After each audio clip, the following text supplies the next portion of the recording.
আমি আপনাকে কথা দিচ্ছি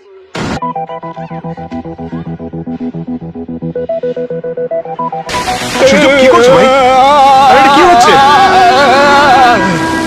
দয়া, হ্যাঁ সরে যাও, সরে যাও, সরে যাও, সরে যাও।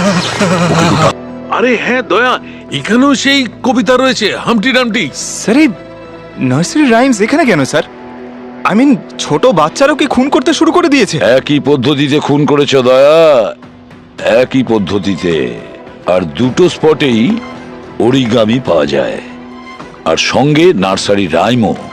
তার মানে এই সব কিছু যে ঘটাচ্ছে না, সে একটাই মানুষ। তুমি বলো ও তোমার বেস্ট ফ্রেন্ড?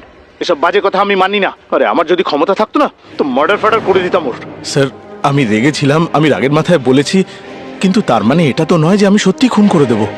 আর স্যার আপনারা কোথাও কিছু খুঁজে পেলেন, সেটা সোজা আমার সাথে কানেক্ট কেন করবেন বলুন তো? দেখো, এটা তো শুধু কোইন্সিডেন্স হতে পারে না মিস্টার ময়ূর। পলক আর সাগর দুজনের সঙ্গে তোমার শত্রুতা ছিল, আর দুজনের ডেড বডির পাশেই ওই অরিগেমি, ওই পেপারসের মডেল পাওয়া গেছে, যা তোমার অফিসেও রয়েছে। কিন্তু স্যার, আমি এত বোকাও তো নই যে আমি একটা মার্ডার প্ল্যান করবো আর সমস্ত প্রমাণ সেখানেই রেখে দেবো, যাতে সোজা আমাকেই সন্দেহ করা হয়। আর স্যার, যে পেপারগুলোর কথা আপনি বলছেন সেগুলো আমার দিদি তৈরি করে, কারণ ওগুলো বানানো ওর হবি। অ্যান্ড স্যার, পলককে আমি ঘৃণা করতাম না, ওকে ভীষণ ভালোবাসি। কি যে বলবো ময়ূর, আসলে এরকম ভালোবাসার কেস অনেক দেখেছি আমরা। আপনি যে ভালোবাসার কথা বলছেন না, এই ভালোবাসায় অনেককে দিয়ে অনেক কিছু করানো যায়। অনেক হয়েছে আপনাদের। আমার ভাইকে বিরক্ত করার আর কোনো প্রয়োজন নেই। আপনাদের এভিডেন্স চাই না? দেখে নিন, আমার কাছে সাক্ষ্য আছে যে কোর্টে প্রুভ করে দেবে পলক আর সাগরের মৃত্যুর সময় ময়ূর ওখানে কোনোভাবেই উপস্থিত ছিল না।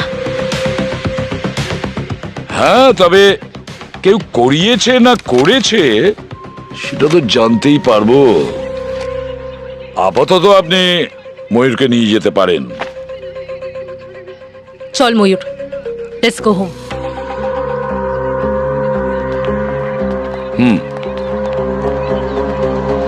স্যার, এরকমটা নয় তো যে আমরা ভুল লোকের সঙ্গে কানেকশন করছি। ওই পেপারের মডেল যা ময়ূরের অফিসে ছিল, তার হবি তো ওর দিদি দীপারই রয়েছে। আর স্যার, কি লাউড ছিলেন উনি। প্রায়শই অপরাধীরা নিজের দোষ ঢাকার জন্য নিজেদেরকে কনফিডেন্ট দেখানোর চেষ্টা করে। হ্যাঁ, যাতে কেউ ওদের সন্দেহ না করে। কিন্তু একটা কথা বলো অভিজিৎ, এই দীপা কেন কাউকে খুন করাবে? কেন? পঙ্কজ, একটা কাজ করো, ওদের লিস্ট তৈরি করো যারা দুটো খুনের সময় উপস্থিত ছিল, আর দেখো ওখানে এমন কোন কোন লোক আছে যারা দুটো খুনের সময় প্রেজেন্ট ছিল। স্যার, আচ্ছা অভিজিৎ, এই দীপার ডিটেলসটা আমাদের জানতে হবে।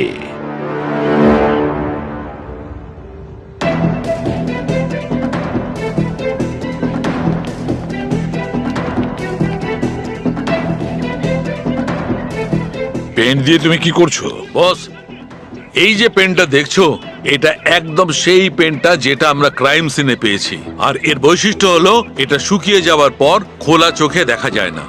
আর এই পেন্টের দ্বারা আমি জানতে চেষ্টা করছি আসলে ক্রাইম সিনে কি ঘটেছিল। আর এই পেন্ট এইভাবে রিয়াক্ট করে, দেখলে? এই পেন্ট দিয়ে সত্যি কারেন্ট পাস করে, যার দ্বারা যে কারোর মৃত্যু হতে পারে। তাহলে স্যার, ইলেকট্রিক পেন্টের জন্য সাগর আর পলকের মৃত্যু হয়েছে? তুমি একদম ঠিক ভেবেছ বনি। আর হ্যাঁ, এই পেনটা খুব সহজে যে কোনো দোকানে পাওয়া যাবে না। আমার মনে হচ্ছে বস, যে কেউ নিশ্চয়ই নিজের বাড়িতেই বানিয়েছে। বাড়িতে? হ্যাঁ, আর পেন্টে একটা বিশেষ ধরনের মেটাল ব্যবহার করা হয়, আর খুনি এর মধ্যে সিলভার মিশিয়েছে। আর এত বেশি মাত্রায় সিলভার মিশিয়েছে যে যাতে সে ইলেকট্রিসিটির ভোল্টেজও বাড়াতে পারে। আচ্ছা, এটা কোনো সাধারণ লোকের কাজ তো হতে পারে না। কোনো অভিজ্ঞ ইলেকট্রিশিয়ান বা ইঞ্জিনিয়ারই হবে স্যার।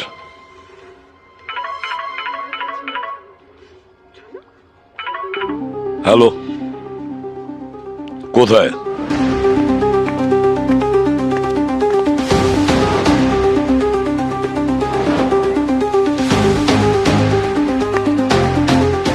সালুকে স্যার দয়া সেম কেস।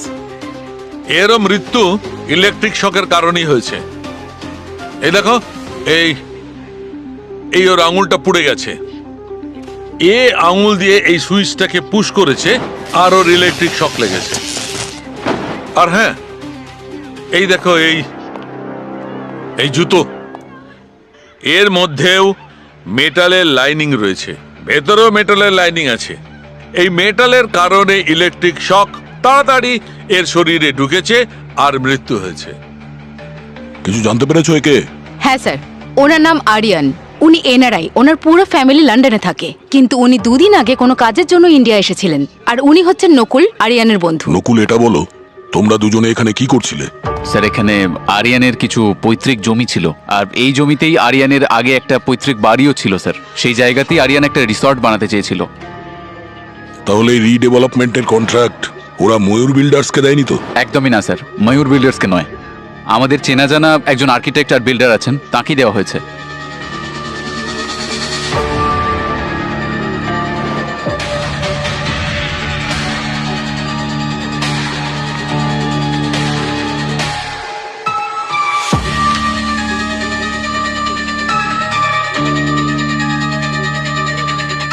আরেকটা অরিগামি? হ্যাঁ, আর এখন এই ক্রিকেট ব্যাট। পলকের লাশের কাছে ডান্সার, সাগরের লাশের কাছে ওই রকিং চেয়ার, আর এখানে এই ক্রিকেট ব্যাট। মনে হচ্ছে এই খুনির অরিগামির সাথে কিছু বিশেষ সম্পর্ক আছে।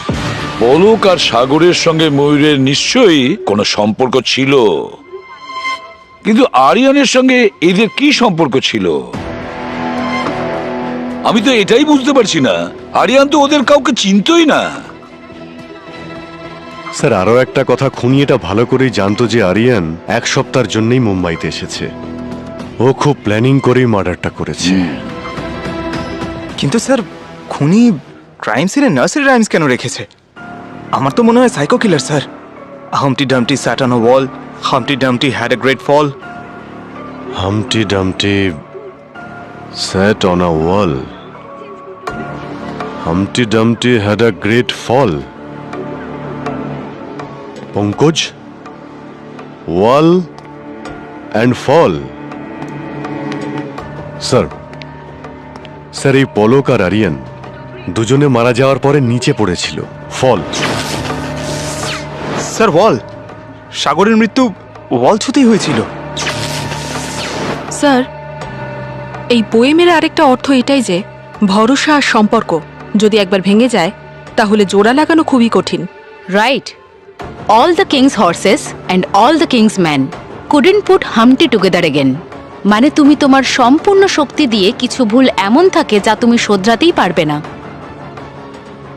হামটি Dumpty sat on a wall, had a great fall.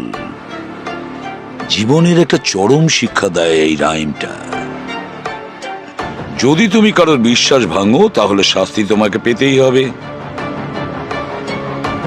নিশ্চয়ই এই 3 জন এমন কোনো কাণ্ড ঘটিয়েছে যার কারণে এই খুনি এই 3 জনকে খুন করেছে। এমন কোন অপরাধ করেছে?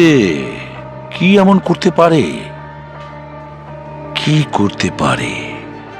অবনী, ওই অরিগেমি পেপারসের ব্যাপারে জানতে পারলে কিছু? হ্যাঁ স্যার, খুবই কমন একটা পেপার, যে কোনো স্টেশনারিতে পাওয়া যায়।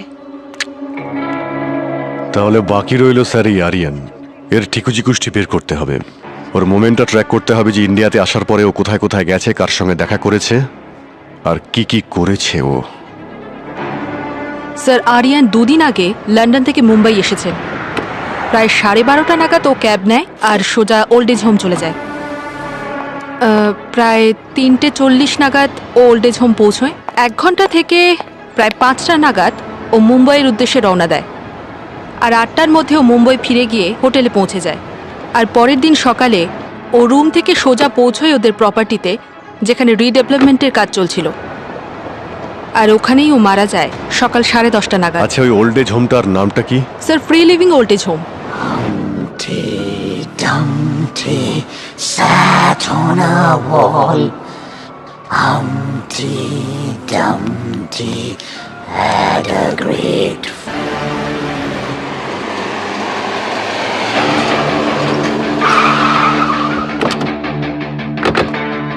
Free living old age home.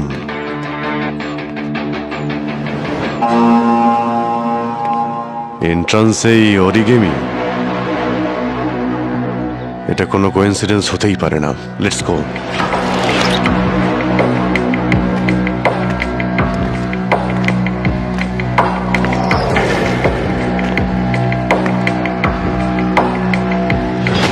এত বড় একটা বৃদ্ধাশ্রম, কাউকে তো দেখতেই পাচ্ছি না।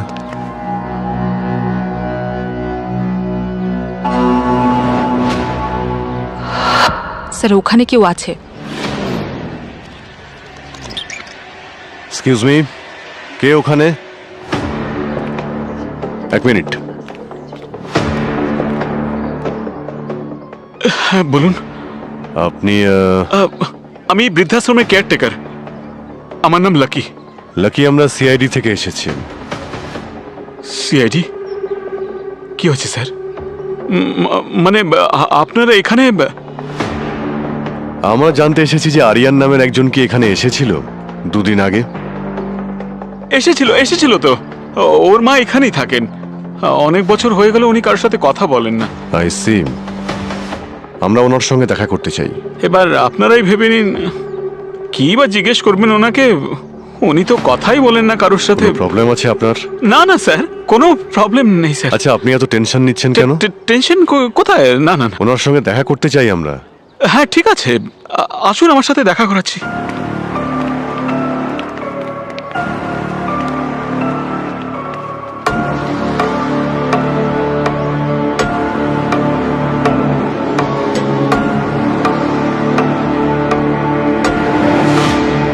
স্যার এখানে তো সবাই অরিগেমি বানাচ্ছে।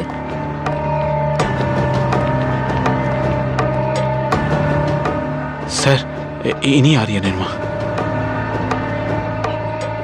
মাসিমা নমস্কার।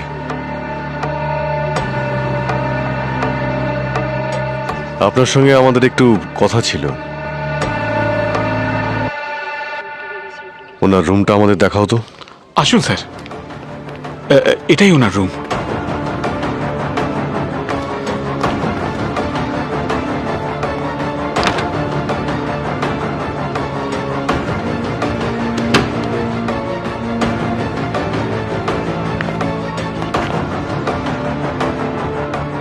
Cricket bat.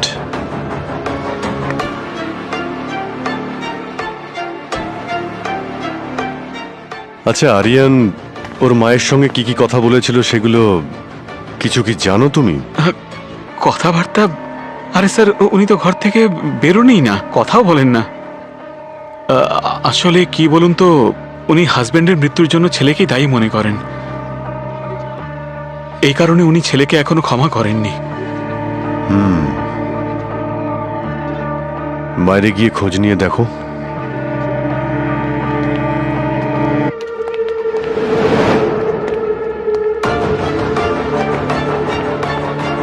আপনারা এসব কি বানাচ্ছেন?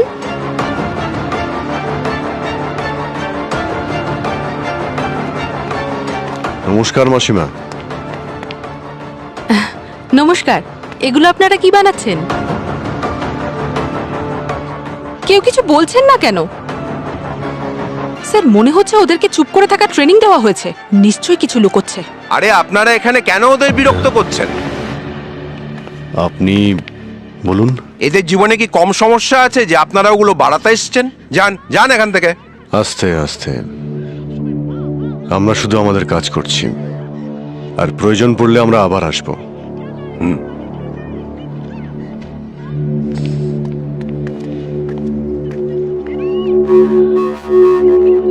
স্যার এই খুনির ওল্ড এজ হোমের সাথে কোনো কানেকশন আছে? তা সে হয়তো আরিয়ানের মা হতে পারে বা অন্য কেউ। পূর্বে ওল্ড এজ হোমে থেকে অরিগামি বানানো, অরিগামি শেখা, সেটা এক রকমের ব্যাপার। কিন্তু ক্রাইম সিনে গিয়ে ইলেকট্রিসিটির সেট আপ করা আর তারপর কাউকে খুন করা, সেটা কিন্তু আলাদা ব্যাপার। ওল্ড এজ হোমে থাকা বয়স্ক লোকেরা এসব কিছুতেই করতে পারে না। এমন কোন লোক চতুর বুদ্ধি সম্পন্ন সেই একমাত্র করতে পারে, কিন্তু কে? স্যার, ওল্ড এজ হোমের যে কেয়ারটেকার আছে লাকি, ওকে দেখে আমার সন্দেহ হচ্ছে। ভালো করে প্রশ্নের উত্তরও দিতে পারছিল না, মনে হচ্ছে কিছু লুকোচ্ছিল। স্যার, স্যার ওল্ড এজ হোমে থাকা নতুন বা পুরনো লোকেদের আর স্টাফেদের লিস্ট বানিয়ে নিয়েছি। স্যার এই দেখুন নাম আর নাম্বার।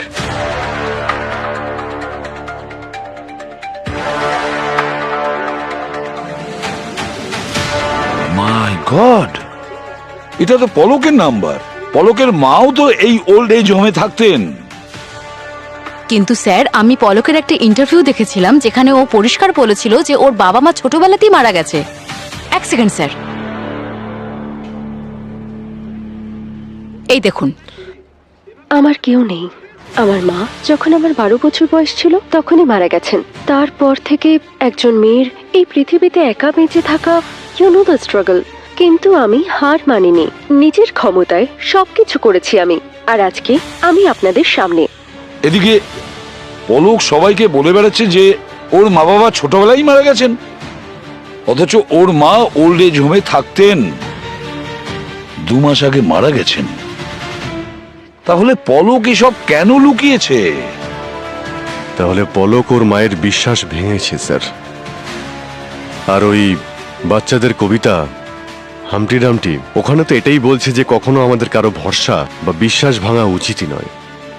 একবার যদি ভেঙে যায় তার কোনোদিনও জোড়া লাগে না। আর ওই আরিয়ান, ও তো ওর বাবা মায়ের সঙ্গে অন্যায় করেছিল। আর যদি পলক আর আরিয়ানের মৃত্যুর কারণ এটাই হয়ে থাকে, তাহলে আমাদের খোঁজ নিতে হবে যে সাগর ওর বাবা মায়ের সঙ্গে খারাপ ব্যবহার করেনি তো। স্যার, সাগরের মা তো সাগরের পুরনো বাড়িতে আছে, কান্দিবালিতে। আমার ছেলে তো আমাকে অসহায় অবস্থায় রেখে এই পৃথিবী ছেড়ে চলে গেছে। না, আমি আপনাকে বিরক্ত করতে চাই না, কিন্তু কিছু প্রশ্ন আছে যা জানা খুবই প্রয়োজন, সেই জন্যে আপনার কাছে। আসলে আমরা এটা জানতে চাই যে আপনার ছেলে কি আপনাকে ওল্ড এজ হোমে রেখেছিল? হ্যাঁ, আমার নিজের ছেলে। যখন আমাকে আর কোনো প্রয়োজন ছিল না, তখন ও আমাকে উঠিয়ে এক কোণায় ফেলে রেখেছিল। আর তারপরে ওর স্ত্রী যখন প্রেগনেন্ট হলো, তখন ওদের একজন ফ্রি আয়ার প্রয়োজন ছিল। তখন আমাকে আবার ওরা এই বাড়িতে নিয়ে এলো। আমারই নিজের ছেলে আমাকে এমন দুঃখের দিন দেখাবে তা আমি স্বপ্নেও কল্পনা করতে পারিনি। আজকালকার ছেলে মেয়েরা এমনটাই হয়। দেখো, তোমার সুপুত্র যেন কুপুত্র না হয়।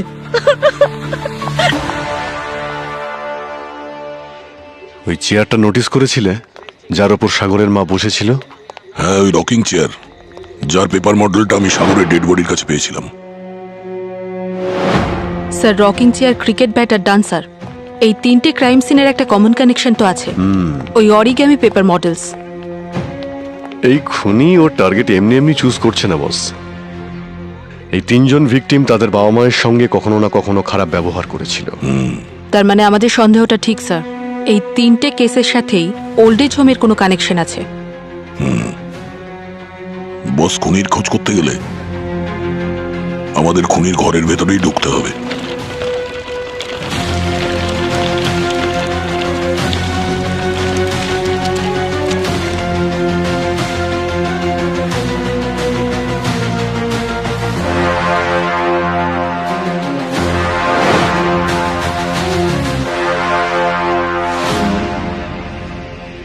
আমি ওনাকে এখানে অ্যাডমিট করাতে চাই।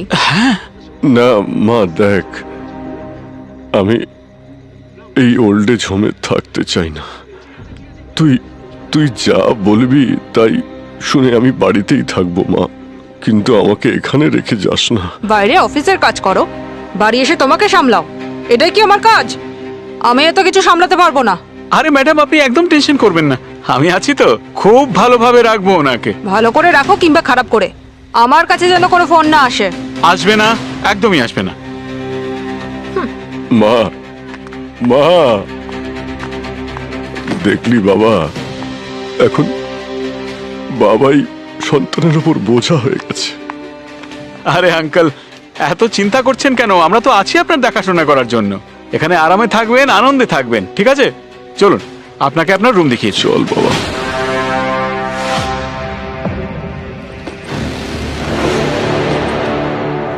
এখন আমি ইলেকট্রিকের তারগুলো কেটে দেখব এখানে ইলেকট্রিসিটির নলেজ কার আছে।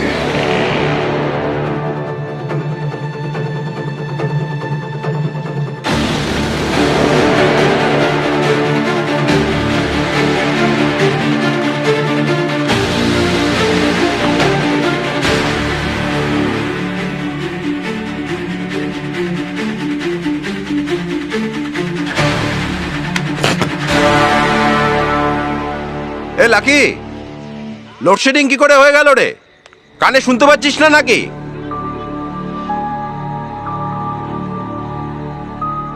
হ্যাঁ স্যার, এখনই দেখছি স্যার।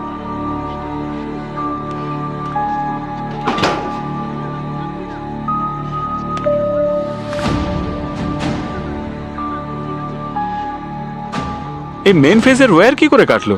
কে করলো রে বাবা? ঠিক আছে, ঠিক করে দিচ্ছি।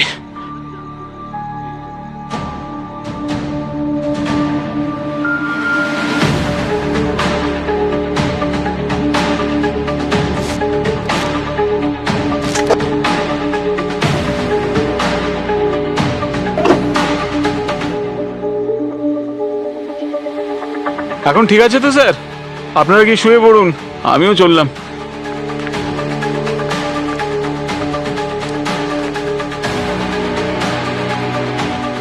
দয়া। হ্যাঁ অভিজিৎ। দয়া, এই যে লাকি আছে না, ও ইলেকট্রিসিটির সব কাজই করতে পারে। আচ্ছা, এই না তো ধরে নিচ্ছি ওকে? না, এখন একটু ওয়েট করো, আমি কিছু করছি। আমরা এখানেই আছি, কিছু হলে বলবে, ঠিক আছে?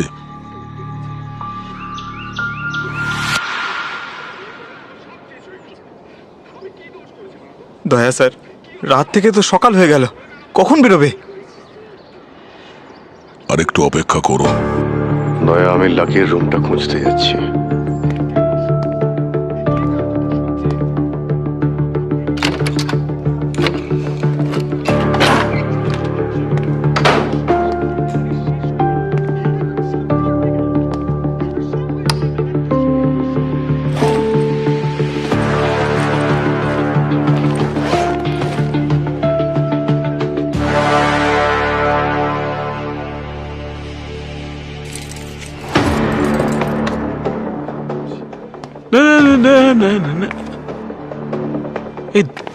এই দরজাটা কি করলো? আপনি এখানে কি করছেন? আর আপনি তো হাঁটতেও পারছেন। হাঁটতেও পারি আর দৌড়ও করাতে পারি। মানে? এগুলো কি? হ্যাঁ, তোমার কি মনে হয়েছিল তোমার এই চুরির কথা জানতে পারবো না? এসব কি চলছে কি এখানে? তুই কে রে? আমি কে?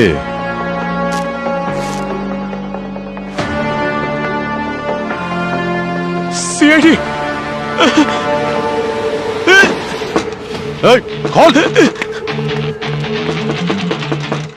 দয়া, এই লাকি তোমার দিকেই যাচ্ছে।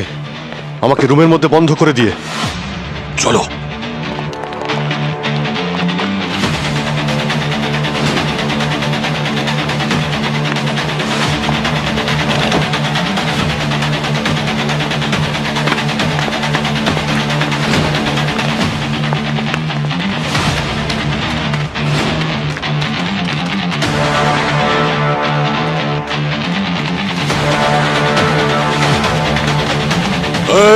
দাঁড়া দাঁড়া।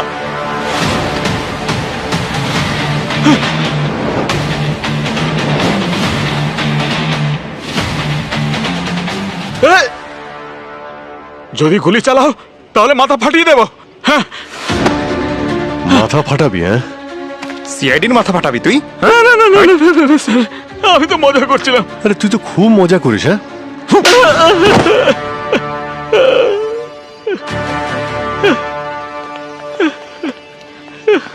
আমি কিছু করিনি স্যার, আমি কাউকে মারিনি। বৃদ্ধাশ্রমে যারা মরে যায় আমি শুধু তাদের জিনিসপত্র নিয়ে নিই, বাস এইটুকু স্যার। এখানে তো ওদের ছেলেমেয়েরাও আসে না মারা যাওয়ার পর তাদের দেহের শেষকৃত্য করার জন্য। পলক ওর মায়ের মৃত্যুর পর মুখাগ্নি করার জন্য আসেনি, তাই আমি ওর মায়ের গয়নাগুলো নিয়ে নিই। ওর মায়ের ওই ওয়েল উইশারকে অনেক ধন্যবাদ, যিনি নিজের টাকায় ওনার শেষকৃত্য সম্পন্ন করেছিলেন। কে বলতো এই ওয়েল উইশার? স্যার সেটা তো আমি জানি না, কিন্তু কিছুদিন আগে আমাদের বৃদ্ধাশ্রমের ব্যাংক অ্যাকাউন্টে কিছু টাকা ট্রান্সফার হয়েছিল, আর সাথে একটা চিরকুটও ছিল যাতে লেখা ছিল যে এই টাকা পলকের মায়ের শেষকৃত্য করার জন্য। লোকটার যদি এত দয়া মায়া থাকে বৃদ্ধ আর বৃদ্ধাদের ওপরে, তাহলে সে সামনে কেন আসছে না? এই ওয়েল উইশার আবার সে নয় তো, যে ওই 3 জন বৃদ্ধ বাবা মায়ের প্রতিশোধ নিচ্ছে? চলো খোঁজ করি টাকা কোথা থেকে আসছে আর কার অ্যাকাউন্ট থেকে আসছে। আরে আপনারা আবার এখানে চলে এসেছেন? আরে আপনাদের আর কতবার বোঝাবো যে কোনো মার্ডারের সঙ্গে আমার কোনো সম্পর্ক নেই? আমরা জানি যে তুমি খুন করনি। তো এটা কি কোনো পাবলিক পার্ক নাকি যে আপনারা বারবার এখানে চলে আসেন? গলা নামিয়ে! আমি বলেছি যে আমরা জানি খুন তুমি করনি, কিন্তু যে 3 জনের খুন হয়েছে তাতে এই অফিসেরই কেউ জড়িত আছে। হোয়াট? একদম ঠিক।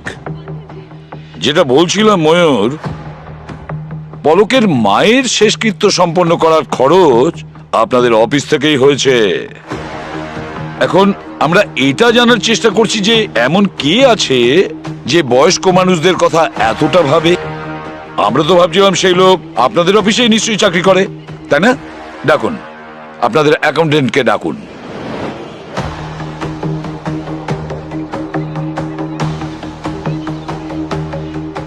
হ্যাঁ স্যার, আমাকে বলা হয়েছিল যে ওনার আগের মাসের স্যালারি ওনার স্যালারি অ্যাকাউন্টে না দিয়ে যেন এই অ্যাকাউন্টে ট্রান্সফার করা হয়। এটাই স্পেশাল রিকোয়েস্ট ছিল। Special request? Yes sir. কে কে করেছিল এই স্পেশাল রিকোয়েস্ট? জানতে তো চাই কে এমন সেই লোক। ওকে, এই যে ইনি sir. My god! Humpty Dumpty sat on a wall. All the king's horses, all the king's men. Humpty Dumpty sat on a wall. All the king's horses and all the king's men couldn't put Humpty together again. এ তো দেখছি সর্ষের মধ্যেই ভূত, আর আমরা উলুবনে মুক্ত ছড়াচ্ছি।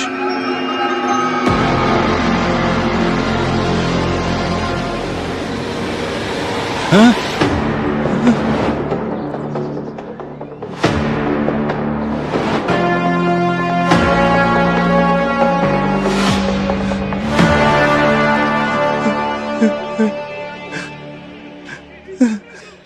হ্যাঁ, আমি মেরেছি ওদের সবাইকে, সবাইকে। ওদের মতো মানুষদের মরে যাওয়াই উচিত, কারণ নিজের বাবা মাকেই তো ভালোবাসে না। আমি ছোটখাটো ইলেকট্রিশিয়ান ছিলাম স্যার, সারা জীবন পরিশ্রম করেছি শুধু নিজের ছেলেকে ভালো স্কুল ভালো কলেজে পড়াবো বলে। ওর প্রত্যেকটা স্বপ্ন যেন পূরণ করতে পারি, যা আমি নিজের জীবনে করতে পারিনি। স্যার, আমি ভেবেছিলাম যে আমার ছেলে একদিন আমার জন্য গর্ববোধ করবে, আর এটা কি করলো? যেই ও পাইলট হয়ে গেল, ওর যেন দুটো পাখা গজিয়ে গেল, উড়তেই থাকলো শুধু। আর মা বাবা ওর কাছে শুধু বোঝা হয়ে গেল, বোঝা। আর একদিন আমাদের রেখে এলো বৃদ্ধাশ্রমে গিয়ে। বাবা, আমরা তোকে নিয়ে খুব খুশি, তুই আমাদের চিন্তা করিস না। হ্যাঁ, আমরা এখানে খুব ভালো থাকবো। তুই আমাদের সাথে মাঝে মাঝে দেখা করতে আসবি তো? হ্যাঁ, আমি চলে আসবো। তোমরা তোমাদের খেয়াল রেখো, ঠিক আছে? আমি আসছি। আরব, তোর জন্য এত সহজ কাজ এটা? আমাদের দুজনকে তুই এইভাবে ফেলে যাচ্ছিস, আর আমরা তোর জন্য কি না।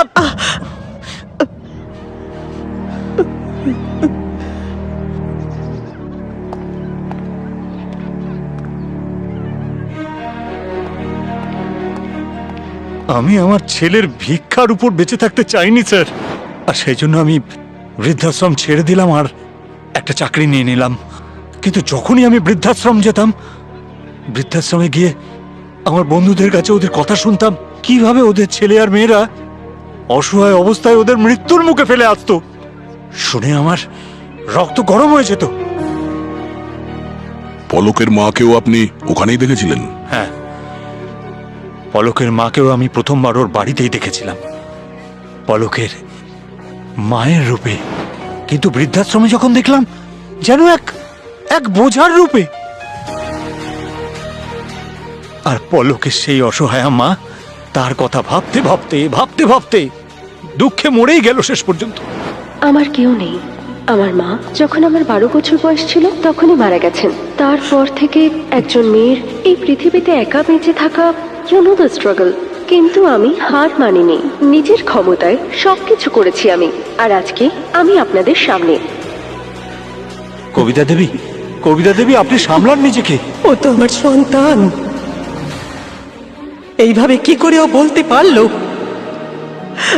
জীবিত অবস্থাতে মাকে মেরে দিল। কিন্তু ওই পলক মায়ের মুখাগ্নি করতেও আসেনি।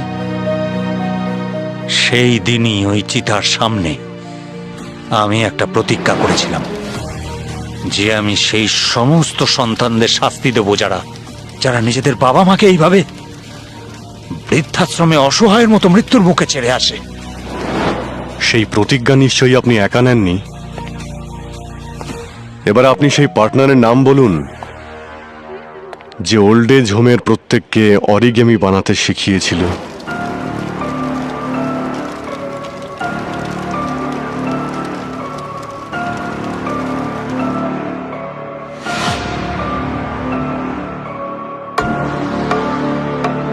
স্যার, শ্রীকান্ত আমার মতো বৃদ্ধ বাবা মার দুর্দশা সহ্য করতে পারেনি, তাই ও আমার এই পরিকল্পনায় সঙ্গ দিল। আরে আপনারা এখানে কেন ওদের বিরক্ত করছেন? এদের জীবনে কি কম সমস্যা আছে যে আপনারা এগুলো বাড়াতে এসছেন? যান যান এখান থেকে। আমি আপনাদের দুঃখ বুঝতে পারছি। দুঃখের বিষয় এটাই যে সমাজে এখনো এই ধরনের লোক অনেক রয়েছে যারা নিজের পায়ে দাঁড়ানোর পরে এটা ভুলে যায় যে তাদের নিজের পায়ে দাঁড়াতে কারা শিখিয়েছিল, তাদের বাবা মায়েরা। অরবিন্দবাবু, আপনার ছেলে আপনার সঙ্গে যা করেছে খুব ভুল কাজ করেছে। কোনো মা বাবার সাথেই তার সন্তানের এটা করা উচিত নয়। কিন্তু কোনো সন্তানকে শিক্ষা দেওয়ার জন্য ওকে মেরে ফেলতে হবে, এটা খুব ভুল ডিসিশন, দণ্ডনীয় অপরাধ। শাস্তি তো আপনার হবেই।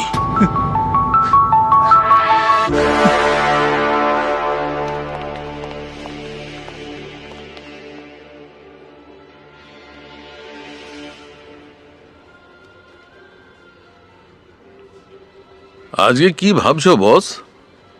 না, আমি তেমন কিছু ভাবছি না, কিন্তু সালুখে কিছু লোক তাদের প্রিয়জনকে হারানোর পরেই তাদের গুরুত্বটা বুঝতে পারে, কিন্তু ততক্ষণে তো অনেক দেরি হয়ে যায়, তাই না?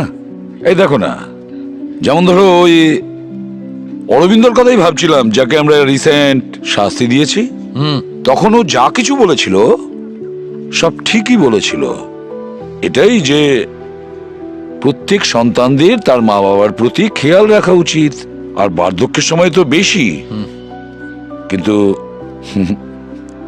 এমনটা বাস্তবে হয় না। ও যা করেছে ঠিকই ছিল, কিন্তু ও যা কিছু করেছে সেই পথটাই ভুল। কিন্তু কথাগুলো তো ঠিক বলেছে। সেটাই তো কথা বস। কিন্তু এটাই হচ্ছে জীবন ভাই। মা বাবা নিজের সন্তানদের সম্পূর্ণ খেয়াল রাখে, লালন পালন করে বড় করে। কিন্তু যখন মা বাবা বুড়ো হয়ে যায়, তখন সন্তানরা তার খেয়াল রাখে না, তাদের থেকে মুখ ফিরিয়ে নেয়। এইটাই ঘটে চলেছে। তুমি কেন এত সিরিয়াস হলে? আরে ভাই, তোমাকে দেখলাম তো, তাই তো সিরিয়াস হয়ে গেছি। তোমার সিরিয়াস হওয়ার দরকার নেই, আমি আছি তো। আমরা দুজন বন্ধু, আমরা দুজনেই দুজনের খেয়াল রাখবো। সেটা কে বলেছে? কি যে তুমি আমার বন্ধু? মানে আমি তোমার বন্ধু নই? ঠিক আছে, ঠিক আছে। বন্ধু কাকে বলে জানো? কাকে? যে কিনা চা খাওয়ায়, সঙ্গে পকোড়া খাওয়ায়। আরে না, কে করেছে? আমি চাও খাওয়াবো, পকোড়াও খাওয়াবো, তার উপর জিলিপিও খাওয়াবো। গিফটে? আরে গিফটে নয়, 6 মাসের মাইনে আজকেই পেয়েছি। বলছো? তাহলে চলো। তবে আর চলো দেরি কেন? হ্যাঁ, এসো এসো। কাম